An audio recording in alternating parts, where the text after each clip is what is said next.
Siyambonga kakhulu uNkulunkulu ngokusebenzisa umntwana wakhe.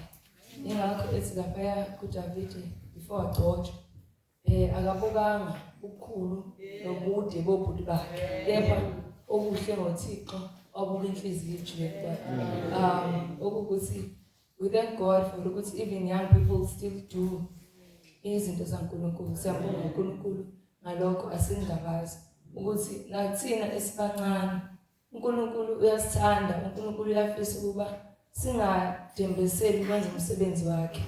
Okuwukuthi ibandla njengoba dishe imfundiso ukuthi kumele iphathwe yithi egcineni ukuthi nathi kumele sifundiswe uNkulunkulu senze intando kaThixo. Siyambonga uNkulunkulu ngakho konke asenzele khona evikini. I-happiness mhlawumbe ngiyiphele but-ke anengisherisi eyami happiness yamadokodo. Mani ngekho kodwa sekansinifaka mina. Sizocula ingoma la. Mamzane ongekele ngisavuma ivoice yami kimi. So bimani okay kazana. Ithi ingoma yami incane before sicula uKristu ehlabeleni. Thina silindele usuku olukhulu lokubuya kukaJesu olapha abangcwele beyothwesa olindele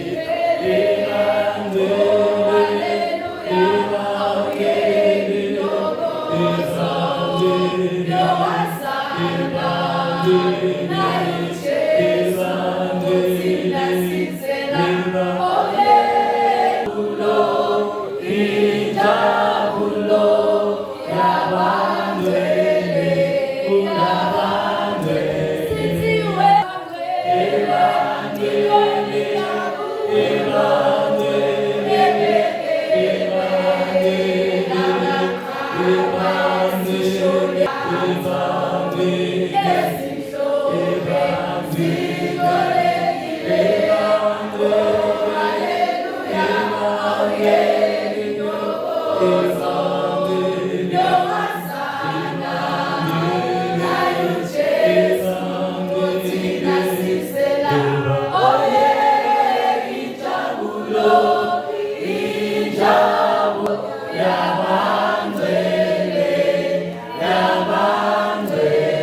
isize endleleni yokuthi yokukholwa ilapha ku216 kuthina cha angingeke amen uma uJesu ekhona amen ukuthi ebuncaneni bethu ebudaleni bethu ilula noma enzima indlela uhambeka kungahambeki but let us remember that uthi uNkulunkulu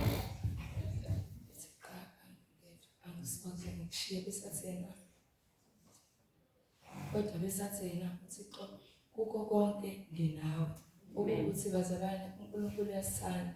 He kept us this week for besinokuthula iviki lonke kungebona amandla ethu nokuthanda kwethu asenzi lutho even ama-alarms sinawo okuzivusa but awanayo ipower ezoNkulunkulu enayo empilweni zethu ukuthi whatever that has happened uNkulunkulu akasigcina sitekelela ukuthi masucula umhlabeleli ukuthi yena siye ekhaya ezulwini ukuthi uNkulunkulu asigcine ukho konke indlela ilula noma ingeke ilula but sikhumbule ukuthi sisenekhaya esisaya kulona bazalwane. Ngizocela siphakame number 150 elokuqala elokugcina.